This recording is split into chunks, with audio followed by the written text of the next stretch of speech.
You're always like, oh, maybe I'm just not saying it loud enough, so you shout louder, you shout louder. And all the audience is like, oh. Yeah, no, then you come off the stage and people are like, bro, why were you shouting? And you're like, oh, okay.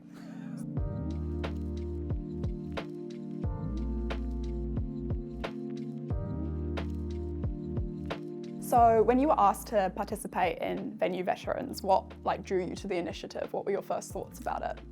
I just thought conceptually it was a cool idea. It's a good thing to be supporting local venues. Also, just because I recall how important local, small venues and performing live was for me when I started. Yeah. And I think it's a valuable thing. So when the idea got pitched to me, I was all in. And Galatos specifically, was this the first venue that you ever played a proper show in, or? I played it within the first year of me performing. Yeah. So there's probably 2 other venues that I played at which no longer exist. That's crazy. But it's the first proper performance venue, if that makes sense. So it's the first one with an actual stage. Wow. Like everything else I performed at, I was performing on a little riser wheel like 2 inches above the patrons. And in terms of that show, like your first one at Galatos, do you remember or have any sort of memories about that night that kind of stick out to you? I remember it being difficult because I couldn't hear myself, which is like a standard thing if you're like when you're starting to perform. It's like, so it's just like you just go out there and like, I can't hear myself, but I just got to go. You just let it fly. So for you personally, like over the last 20 years, like how have you seen the music industry change in New Zealand?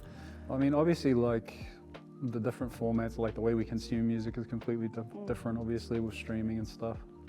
All that stuff's changed, but I also think in the live space it's changed because, like I was saying earlier, like when I started out, there was tons of opportunities to perform. Like I feel like particularly in that first year that I performed, promoters would be like, hey, we've got like 4 other acts and you can come and jump on this show. For a lot of like local up and coming acts now, it's not the same thing. And it's like if they do get a chance to perform, they basically have to risk a lot just to get out there. And that wasn't a problem that we necessarily had. How important is that to you as a musician from New Zealand to kind of bring awareness to these smaller spaces? I always look at this venue like it's the only one of its kind here. We don't really, like in Auckland, we don't have anything like that. We don't have anything of this size that actually is a legit performance venue, like that has a stage and you can do production. Yeah.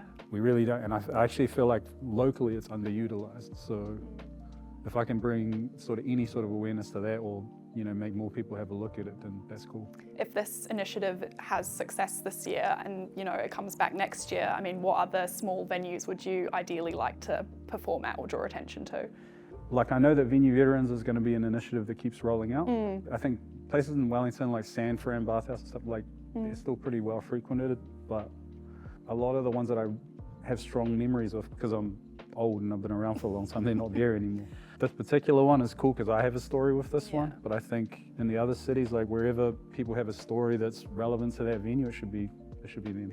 What other musicians like Nesian Mystic or like Shea Fu, people like that, I mean, what other artists, Scribe, do you think would get involved in something like this? The funny thing about it was when I first posted about this, some of the first people that commented on this were I posted on Savage, right? I posted on Instagram. It's like Savage was just like, oh, like me and the Decepticons, Galatos was one of the first places we played. Scribe posted and was just like, oh, yo, good memories at Galatos. I might come down on that night, So everyone remembers these places, and I think you'd be surprised. Like no one's kind of too big to do stuff like this. In your opinion, what makes smaller bars and venues like Galatos better than like the big, more arena stage shows?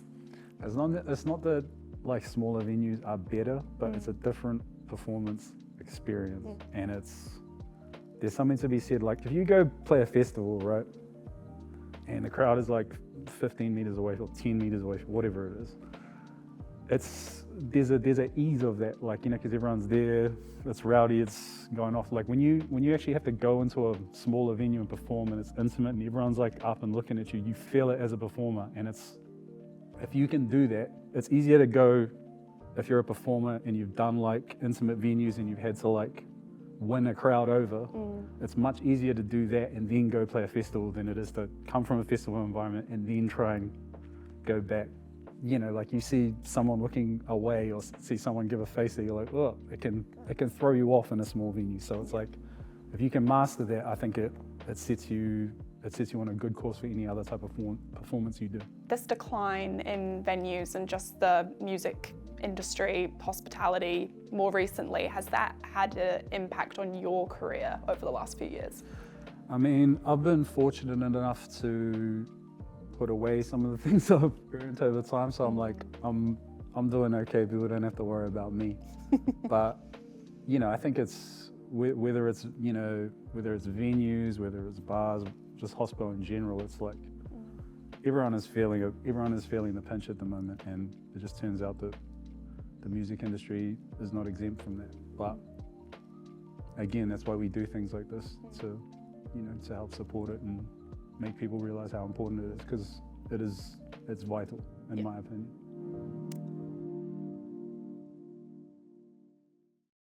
Thanks for checking out our YouTube channel. To stay up to date with all the latest New Zealand Herald news, click the subscribe button below or check out one of these videos, and head over to nzherald.co.nz for more news worth knowing.